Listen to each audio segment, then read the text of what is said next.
Hello et bienvenue sur la chaîne Moja Origine. Aujourd'hui, j'ai le plaisir d'être accueillie par Nafissa de Ticrad. Je suis très très contente qu'elle me reçoive aujourd'hui chez elle, donc dans un magnifique univers où il y a une vibes de dingue. Nafissa, moi je veux savoir tout de suite, ça m'intrigue. Pourquoi Ticrad?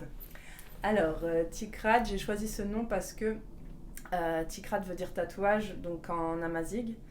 Et c'est vraiment l'origine de ce pourquoi je fais du tatouage. C'est mon héritage, on va dire, transgénérationnel. Et du coup, j'ai voulu, même si c'est pas un nom qui est forcément facile à retenir ou à prononcer, ça me tenait à cœur que ce soit Ticrad.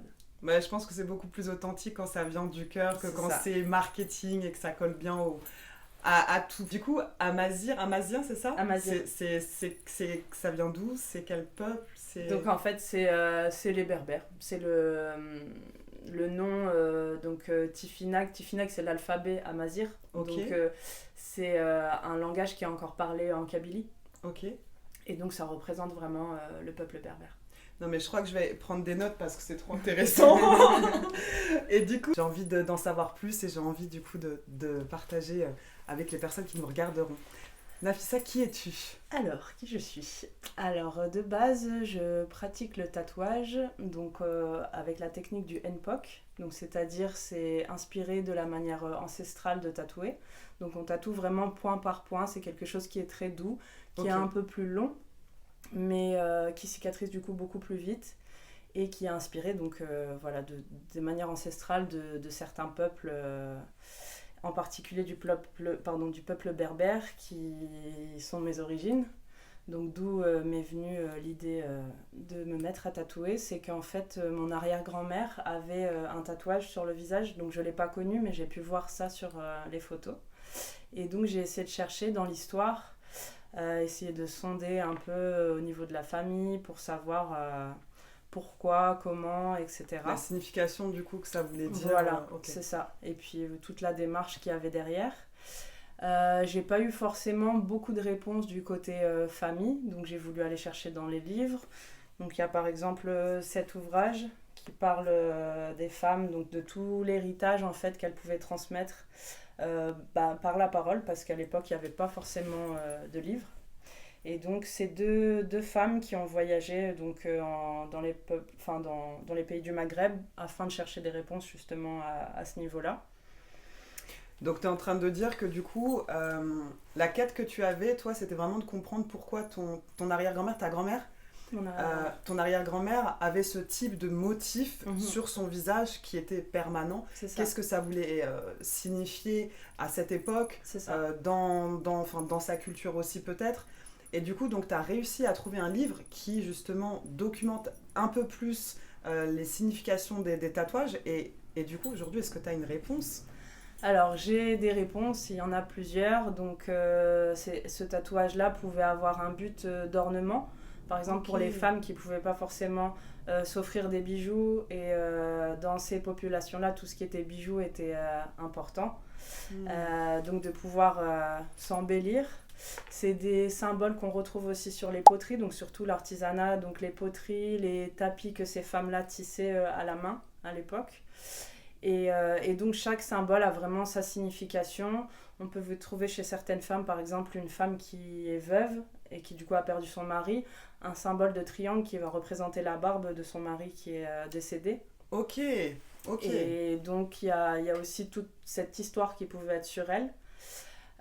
Aussi l'appartenance à certaines, on va dire certaines, pas vraiment ethnies, mais au niveau des villages, par exemple, certains endroits, donc une appartenance plutôt à quelque chose d'identitaire en fait. Mais parce que du coup, ça veut dire que les femmes de cette époque-là, principalement, en tout cas les hommes, tu n'en as pas encore parlé, mais Oui, du coup, les femmes principalement, elles portaient et arboraient des dessins qui étaient permanents et qui permettaient d'identifier de là où elles provenaient, si jamais elles sortaient justement de la communauté. Ça permettait de définir aussi pour certaines leur statut. Donc comme tu m'as dit, veuve, mhm, peut-être même qu'il y a d'autres types de tatouages, oui, si tu es mariée. c'est ça, dans le chemin de vie justement de ces femmes. Donc pareil, comme tu disais, par rapport au mariage, par rapport oui, l'union, etc. Et donc le chemin de vie vraiment qui est marqué sur le corps au fur et à mesure du parcours, et je trouvais ça très beau. Alors c'est plus du côté féminin, du coup on peut retrouver quelques hommes qui ont des tatouages, mais c'était vraiment, vraiment quelque chose de féminin. Donc c'était vraiment essentiellement pour la femme en fait. Moi je voudrais revenir du coup Nafissa sur le tatouage. Nafissa, vous allez voir ensuite ses créations, elles sont magnifiques. Nafissa, par rapport au tatouage, donc toi tu as commencé traditionnellement dans le tatouage basique? Oui. Ok. Enfin, pas le tatouage machine, on va dire j'ai essayé, mais c'est pas quelque chose dans lequel je me suis reconnue. Parce que quand je pratique le tatouage, maintenant, je fais tout un rituel avant, où du coup je me suis inspirée donc de mes racines, de mes origines, pour pouvoir vraiment comme sacraliser ce moment d'ancrage. Donc il y a toute l'intention qu'on va mettre dans tous ces symboles. Et du coup, ben voilà, vraiment prendre le temps, on fait un petit rituel, parce que je travaille avec les bols tibétains aussi, pour vraiment harmoniser les énergies à l'intérieur du corps et vraiment pouvoir accueillir sa symbolique. Et voilà, c'est votre moment. Enfin, mais c'est dingue. Là, je me suis fait tatouer, pour ceux qui me savaient, qui me connaissaient d'avant. Je me suis fait tatouer, je me suis fait percer. Ça a été clac, clac, une ou deux phrases et basta, tu rentres chez toi.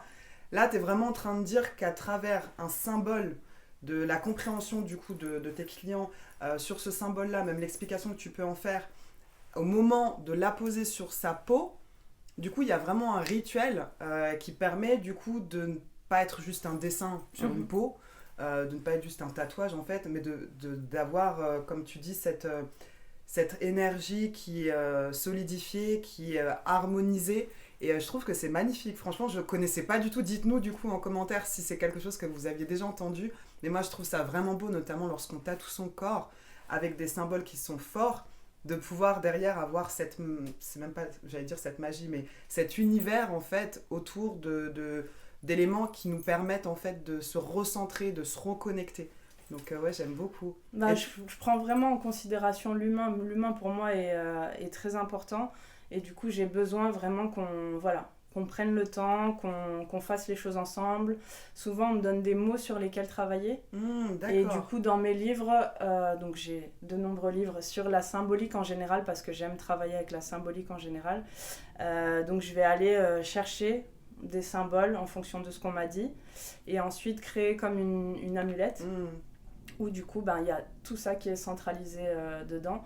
Et chaque symbole va avoir une signification propre, mais après c'est nous, toute l'intention aussi qu'on va mettre dans ce tatouage-là, dans ces symboles. Et du coup le fait de le faire à une époque, après l'harmonisation, on continue sur quelque chose de vraiment méditatif, où on prend le temps, on respecte notre peau aussi, on prend vraiment le temps de cet ancrage. Et moi c'est ce qui est important pour moi, et c'est pour ça que cette technique-là me correspond.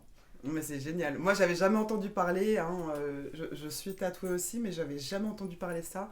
Et clairement, quand j'ai eu la chance de la découvrir, je me suis dit, mais c'est juste génial ce qu'elle fait. Nafissa, est-ce que tu peux me dire, du coup, qu'est-ce qu'il y a derrière nous? On peut retrouver différentes choses. Donc, on a déjà pas mal d'ouvrages sur lesquels je travaille, donc pour retrouver la symbolique au niveau tatouage. Donc on va pouvoir observer par exemple dans celui-là différents peuples avec les différents ornements qu'ils pouvaient porter, avec la symbolique du coup qui est associée.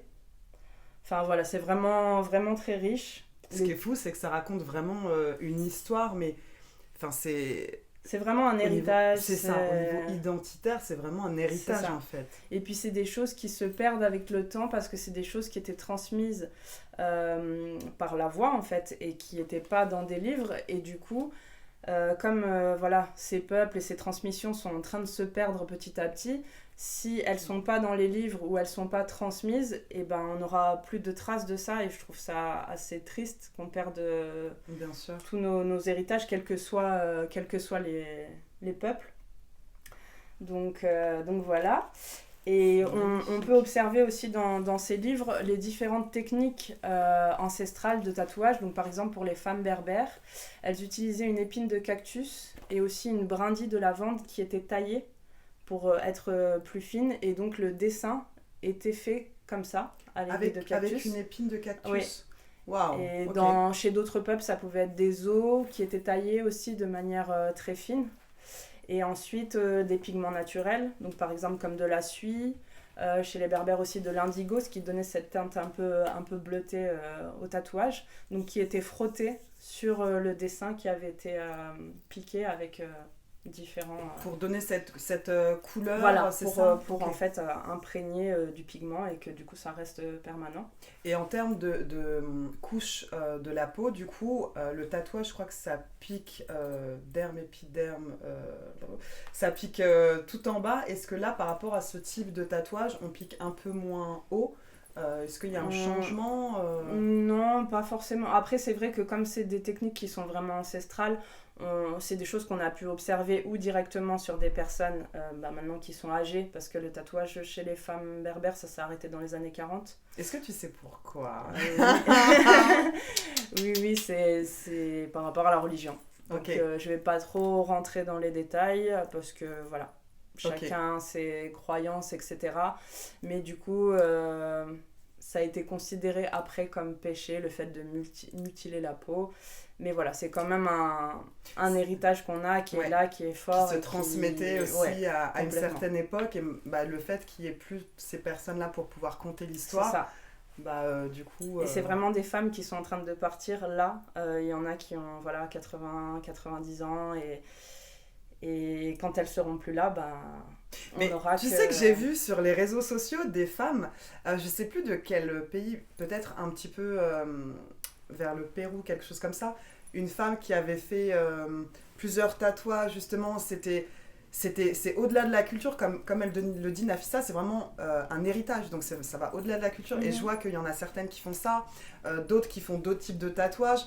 J'ai l'impression quand même que c'est en train de revenir parce qu'on est dans un monde où les choses elles sont un peu. Oui, Ça part un peu dans tous les sens. Et du coup, on a vraiment besoin de se recentrer sur l'essentiel qui est notre identité, ce qui fait qu'on est nous. Et je pense que c'est en train encore de. C'est en train de voilà. revenir Et puis il y a, gentiment, il y ouais. a chez des peuples chez qui ce n'est pas parti, comme par exemple les Polynésiens, où le Oui! mot tatouage d'ailleurs vient des Polynésiens. Donc c'était tato chez les Polynésiens, et c'est de là qu'a découlé le mot tatouage Ok. actuel, tatouage moderne. Et c'est vrai qu'ils ont su garder vraiment toute cette tradition autour du tatouage, autour de la signification d'un tatouage. Donc c'est ouais, c'est beau. Je Bah, trouve ça, clairement, c'est beau. Et, dis-moi, Nafissa, est-ce que tu es plus spécialisée dans tel ou tel continent, telle ou telle ethnie, telle ou telle origine? Ou est-ce que vraiment ce qui t'intéresse réellement, c'est l'histoire des différentes méthodes de tatouage? Est-ce que tu as une spécialisation Alors ça a commencé du coup par le tatouage qu'on appelle tatouage amazir. Et donc de par mes origines, et après je suis allée creuser un peu plus loin et voir qu'en fait il y a énormément de peuples partout dans le monde qui a ses rituels, qui a ses manières différentes de tatouer, ses symboliques différentes, et je trouve ça tellement, tellement riche que moi on va dire que je suis dans la symbolique vraiment en général, et vraiment sur les intentions qu'on peut mettre qu'on peut mettre dedans? dans notre tatouage. C'est vrai que je tiens juste à préciser. Non, parce que moi, étant jeune, j'étais du genre à. Je sais pas ce que je vais faire le jour J, je vais me faire tatouer. Donc là, vraiment, c'est. Le fait de marquer sa peau, c'est vraiment un élément fort et du coup qui doit être pris avec maturité parce que justement derrière il y a le façonnage identitaire et le façonnage de l'histoire qu'on veut garder sur soi et avec lequel on veut être emporté. Mhm. Donc je pense que c'est pas quelque chose qui se fait comme ça, comme dans n'importe quel tatoueur. Complètement. Et Il c'est ce faut de qui la fait toute la réflexion, différence il aussi. faut ce cheminement qu'on va faire ensemble où voilà, on prend le temps, on réfléchit, on met nos intentions même sur papier et puis voilà, on construit ensemble. Et tu sais, moi j'ai vraiment l'impression, avec tout ce que tu me dis là, et que tu nous dis, que ça doit demander un boulot de dingue en termes de recherche, parce que si tu pars d'un mot, Mhm. pour en créer une création, forcément tu vas peut-être retrouver la symbolique du symbole, mais en fait après, comment tu fais? Tu dois t'intéresser au peuple. C'est ça, c'est vraiment un... Oui, en fait c'est le fait que j'ai cette curiosité par rapport à la symbolique qui m'amène à vraiment faire des recherches du coup plus approfondies pour comprendre vraiment tout ce qu'il y a derrière. Et oui, ça demande du temps pour l'élaboration voilà, du projet que la personne me confie. Ben, j'y donne beaucoup de cœur et donc ouais, ça demande pas mal de travail, mais comme c'est vraiment quelque chose de passion, ben, on prend le temps qu'il faut. Donc tu es une passionnée, ça se ressent. Mais est-ce que tu trouves aussi que tu es en mission? Carrément. Moi, on me confie vraiment... Enfin, pour moi, c'est très précieux ce qu'on me confie. Et souvent, on me confie du coup une histoire de vie.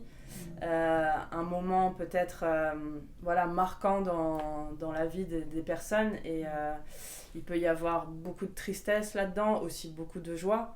Mais ouais, c'est vraiment quelque chose de fort qu'on me donne. Et voilà, c'est vraiment une expérience humaine pour moi à chaque fois. Et du coup, est-ce que le fait d'avoir un objet ou un tatouage qui soit tourné autour de sa propre histoire, est-ce que c'est une manière d'enfermer ce souvenir, par exemple notamment s'il est négatif, ou c'est le fait de dire j'ai un contrôle sur ce souvenir aujourd'hui? Alors je vais parler de mon expérience personnelle, parce que c'est aussi dans ma démarche... c'est aussi ce que j'ai vécu moi qui a fait que ça a du sens pour moi, donc ça peut avoir du sens aussi sûrement pour quelqu'un d'autre. Et j'ai eu un événement difficile dans ma vie et le fait de pouvoir me l'ancrer dans la peau, même si c'était quelque chose de triste, ça m'a rendue comme plus forte et comme c'est tout le temps là avec moi. Voilà, ça m'a nourrie en fait et ça m'a aidée dans mon processus d'acceptation de cette épreuve-là. D'accord. Et c'est quelque chose que... Enfin voilà, je me suis dit si je peux apporter aussi mon aide de cette façon-là et suivre des personnes sur... Et il y a des personnes qui reviennent et qui me disent ça m'a donné... je me sens plus forte, quoi. Ça m'a donné quelque chose de plus, en dehors que du tatou. C'est vraiment l'acceptation de cette situation-là qui est très très dure. Ouais. Mais du coup, est-ce qu'on arrive aussi à exprimer la capacité de faire son deuil? Pour tout plein d'histoires, mais est-ce que c'est quelque chose aussi que tu as pu rencontrer autour de tes clients? Oui, complètement. Et ça vient vraiment marquer l'étape. Et avec le rituel, justement, c'est vraiment, c'est le rituel de passage. En gros, on met notre intention maintenant pour aller de l'avant, pour continuer, quoi. Continuer sur le chemin tout en ayant notre ancrage et allez, on y va, quoi. Ouais, une petite séquence émotion. Ça m'a fait les frissons. Et du coup, parle-nous un petit peu de tout ce qu'il y a. Donc, de ces tatouages a découlé aussi de l'artisanat, parce que j'aime depuis tout le temps énormément faire des choses avec mes mains.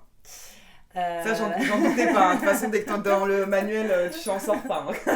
C'est ça. Et du coup, je me suis dit, comment faire aussi pour que les personnes qui ne veulent pas de tatouage, parce que bien entendu, voilà, le tatouage, chacun, de choisir comment pouvoir porter de la symbolique aussi sans passer par le tatouage. Donc j'ai créé des bijoux, je sais pas si on le voit là, mais c'est des bijoux qui sont donc en bois et en verre.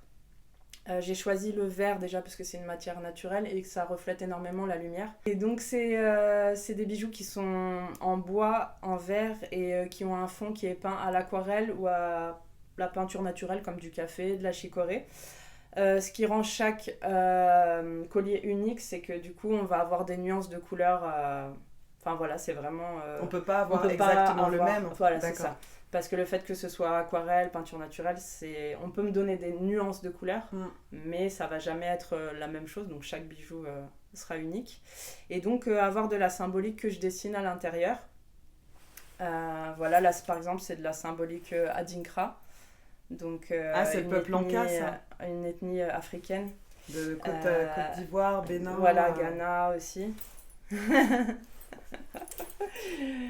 Et du coup, j'ai fait aussi de la linogravure, donc c'est de l'impression manuelle.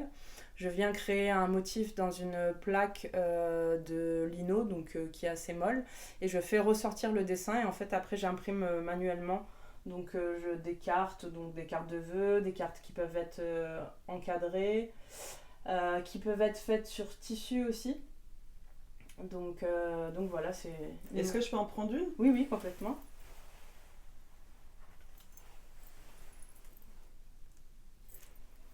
Donc c'est vraiment, oui, fait à la main du début à la fin. Magnifique. Et puis super bien protégé. Et donc on peut retrouver la symbolique en fait derrière, parce que le but c'est vraiment, on va dire dans notre société de consommation actuelle où je trouve que quelquefois les cadeaux qu'on offre, ils vont être un peu impersonnels parce que c'est des cadeaux qui peuvent être offert à tout le monde et qui a en quantité. T'es pas de la team chaussettes et tasses. Et du coup, c'est vraiment pouvoir mettre dans l'intention dans les cadeaux que l'on va faire à quelqu'un. Donc voilà, en fonction de la personne qu'on a à qui on veut offrir ce cadeau, voilà, d'y mettre plus de bienveillance, on va offrir par exemple ce symbole-là parce qu'on sait que cette personne-là est comme ci et comme ça et qu'on a envie de lui apporter quelque chose et du coup, vraiment mettre de l'intention dans ce qu'on peut offrir. Je peux lire ce qu'il y a derrière? Oui, oui, carrément. Parce que j'aime beaucoup. Comment tu dis le terme illustration? Bastet. Le terme illustration, photographie, comment tu le définis? La manière d'imprimer? Oui, enfin cette belle représentation, comment tu vas pas dire un tableau, comment tu l'as défini? Un print, en général on dit un print. Ah, moi mon anglais. Un print. Donc un print, je vous lis ce qu'il y a écrit derrière. Déesse égyptienne protectrice de l'humanité, en particulier des femmes et des enfants, elle est aussi déesse de la joie et de la musique. Donc voilà, c'est la déesse égyptienne Bastet qui est représentée par un chat. Avec la croix d'Ankh. Voilà. C'est super beau. C'est super beau. Et comme tu disais, Nafissa, à un moment donné, venez, on s'offre des cadeaux qui ont une signification qui... C'est vrai, non? C'est vraiment quelque chose de plus personnel. Et dans ce monde où on consomme et on jette à outrance et qu'il y a une quantité de... Et puis les procédés de fabrication aussi. Ouais. Là, on va chercher du matériel local. On va pas chipoter sur ça parce que... Mais c'est vrai, tu as raison d'en parler, effectivement. Comme tu dis, c'est du matériel local. C'est ça. C'est tes mains qui travaillent et qui conçoivent, qui conceptionnent. C'est ça. Et du coup, c'est sûr que ça fait beaucoup plus plaisir, cette intention de recevoir ce message, de recevoir ce cadeau. Plutôt, je passe pas de message, mais plutôt qu'une tasse ou des chaussettes, voilà. C'est ça. Après, c'est notre éthique aussi. Je pense. Voilà, dans nous, ce qu'on est. Au niveau de l'éthique, qu'est-ce qu'il y a derrière la production, qu'est-ce qu'il y a derrière ce qu'on achète. Et ça, je pense que tu as déjà cette réflexion quand tu es dans l'artisanat, je pense. Oui. Mais du coup, c'est aussi une sensibilisation qu'on apporte aujourd'hui, c'est de consommer autrement. Et comment consommer autrement, c'est déjà de consommer avec ce qui nous permet de nous élever, que ce soit spirituellement, au niveau de notre identité, au niveau de nos richesses, au niveau de l'éducation pour nos enfants, au niveau professionnel, enfin bref. Et puis aussi des choses qui sont des plaisirs. Donc le plaisir qu'on peut avoir, c'est effectivement de porter un beau collier, et ce qui peut vous permettre aussi de vous élever, d'élever votre conscience, c'est également d'avoir, à travers un mot, la possibilité que Nafissa vous prépare, vous confectionne finalement un bijou qui sera jamais comme un autre et qui sera uniquement pour vous, avec une signification qui sera propre à votre personnalité. Et c'est ça qu'on veut aussi beaucoup plus, c'est arrêtons d'avoir les mêmes choses que tout le monde. Donc et puis oui, nous-mêmes en tant que personnes qui offrons un cadeau, voilà, vraiment l'intention que je vais mettre par exemple pour toi. Ah oui, moi je veux. Franchement, je suis en train de balancer des messages, mais oui, moi je veux, moi. Ah, clairement. Ok, et du coup, donc on a beaucoup d'inspiration au niveau de l'Égypte. Qu'est-ce que du coup ça te fait ressentir, cette partie historique du monde finalement L'Égypte, pardon, c'est là que beaucoup de choses se sont créées, c'est vraiment un sujet en termes d'histoire. Et justement, en termes de symbolique, du coup, c'est très riche. Il y avait énormément on va dire, de gris-gris, d'amulettes, comme par exemple des scarabées qu'on a retrouvés dans beaucoup de sarcophages, justement.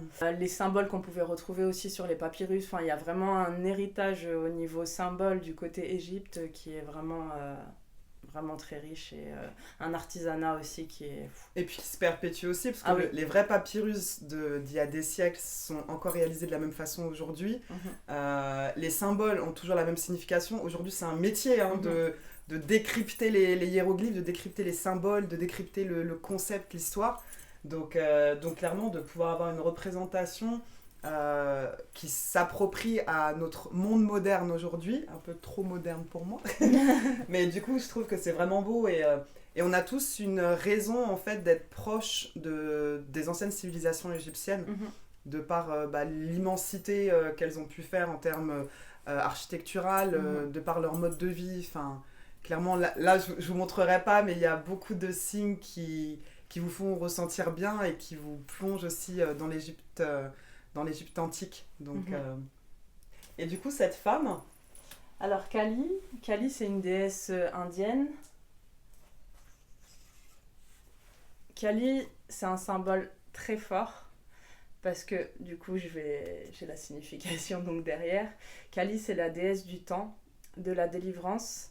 C'est la mère destructrice et créatrice. Donc, c'est un puissant symbole de transformation. En fait, Kali, elle venait détruire ce qui était mauvais pour que ça se reconstruise sur de bonnes bases. Donc c'est quelque chose de... Voilà, c'est très fort, elle est assez, on va dire, dévastatrice, mais c'est vraiment attaquer, entre guillemets, ce qui est mauvais pour repartir sur une base saine. Est-ce que tu te rappelles à peu près dans quel type des parties du monde Kali a cohabité, existé ? Alors Kali, c'est vraiment une divinité indienne. Donc plutôt du côté de l'Inde. Voilà, donc culture bouddhiste. Elle est, donc on trouve énormément de représentations de Kali. Elle est souvent justement représentée avec un collier de tête, donc des personnes malfaisantes en gros qu'elle a exécutées. Et elle a souvent justement la langue tirée comme ça. Et voilà, c'est vraiment une divinité assez imposante, assez puissante. Elle est, contrairement à d'autres qui vont être beaucoup plus zen, beaucoup plus posée. Illustrée, tu veux dire beaucoup plus... Oui, beaucoup plus doux. Ouais, c'est ça. Et Kali, c'est vraiment une forte personnalité. Nice. Voilà. Et du coup, j'ai vu qu'il y avait pas mal de symboles aussi. Le lion. Je vous montre même 2 couleurs. C'est trop bien fait. Donc, ces 2 illustrations, est-ce que tu peux nous en dire plus ? Oui. Alors, cette illustration, donc la symbolique de base, le lion qu'on peut retrouver dans la savane, le roi des animaux. Et j'ai fait un marché où c'était la fête des amoureux. Ok, j'attends la transition là.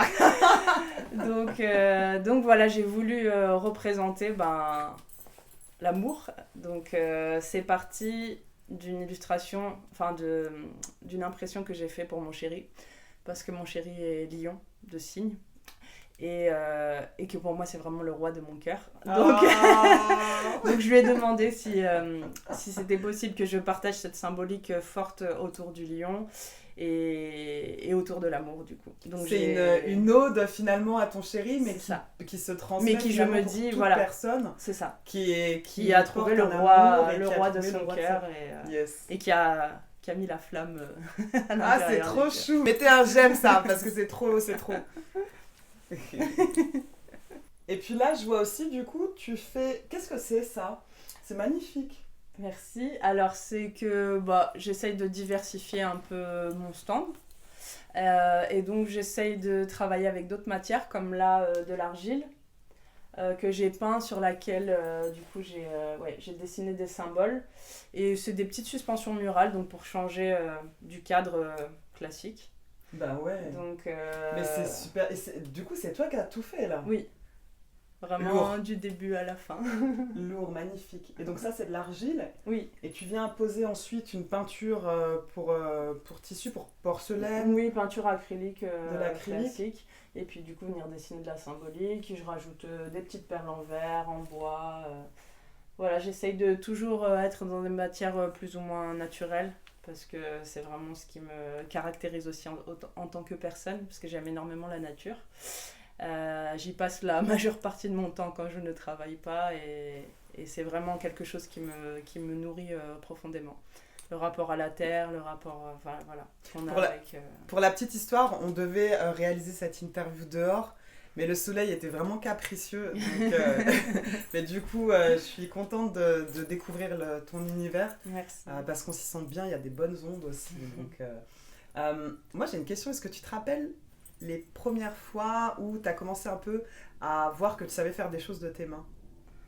Oula, ça remonte à, à très très loin, mais j'ai jamais eu trop confiance en moi pour pas mal de choses, et donc j'ai beaucoup gardé des choses en personnel, mais ça remonte vraiment à l'enfance. Ok. Donc j'ai toujours créé, j'ai tout le temps un stylo, un pinceau, enfin des gouges pour travailler le bois, parce que j'aime énormément travailler le bois aussi. Pour l'instant, voilà, c'est pas encore... Enfin, si, il y a quelques petites décos. Voilà, ça c'est des petites branches que j'ai ramassées dans la forêt, sur lesquelles j'ai pyrogravé des runes vikings. Donc, elle a dit ramasser, elle ne coupe pas du bois. Non. Elle fait avec ce que la nature, c'est ça. C'est pas rejette, mais du coup ne veut plus. C'est ça. Je ne viens jamais toucher tout ce qui est vivant. Voilà, j'attends que ça soit au sol, et ça fait partie vraiment de moi. Et comme on parlait d'éthique tout à l'heure, pareil, je ne consomme que du végétal, et du coup voilà, je suis vraiment pour moi en fusion avec la nature et avec ce que la terre nous donne, et je le respecte au plus haut point. Donc du coup, tu fais de la sculpture. Est-ce qu'on peut définir cela comme de la sculpture? Là, oui, c'est une forme de sculpture. Oui, une forme de sculpture. Donc, tatoueuse, donc tu dessines aussi, Mhm. dessinatrice, créatrice de bijoux, peintre, finalement, avec Oui, l'acrylique, avec les beaux dessins qu'on voit. Qu'est-ce qu'on n'a pas dit? Je vais finir par ne pas avoir assez de mains. Ce que je veux dire, c'est que dès qu'on ressent qu'on a un talent dans le travail manuel, en fait, on est capable de faire beaucoup de choses. Et surtout, ce qui est beau, c'est que tu t'es pas fermé de porte, en fait. Non. Tu t'es pas conditionné à être uniquement dans le tatouage, Mhm. même si c'est quelque chose que tu aimes et qui est Mhm. aujourd'hui toujours ton activité. C'est qu'en fait, tu décides de partager encore plus. Donc, C'est ça. ça montre ton côté généreux aussi. Mais Merci. du coup, c'est juste magnifique, et je trouve que des profils comme ça, moi, c'est ce que j'ai envie aussi de partager sur cette chaîne.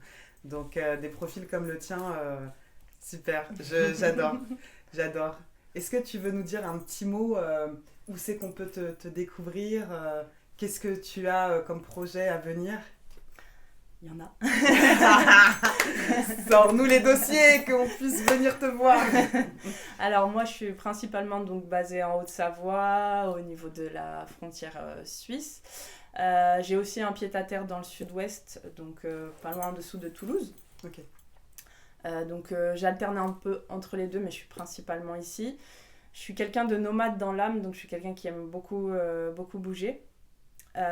Donc au niveau du tatou, je vais être amenée maintenant de plus en plus dans mes projets, et c'est de faire des guests justement, donc aller dans certains autres salons de tatou un peu partout en France, et même pourquoi pas dans le futur dans le monde. J'aimerais bien découvrir justement aussi voilà, le tatouage dans d'autres endroits. Il y a des projets aussi d'événements, donc de Flash Day sur Genève. Attends, c'est quoi les Flash Day? Oui, pardon. Donc c'est une journée où en fait on va proposer des petits tatouages qui sont réalisables du coup en pas trop longtemps. Ok. Voilà, en association avec une amie qui elle fait du macramé, donc des bijoux avec une technique de nœud, de tissage.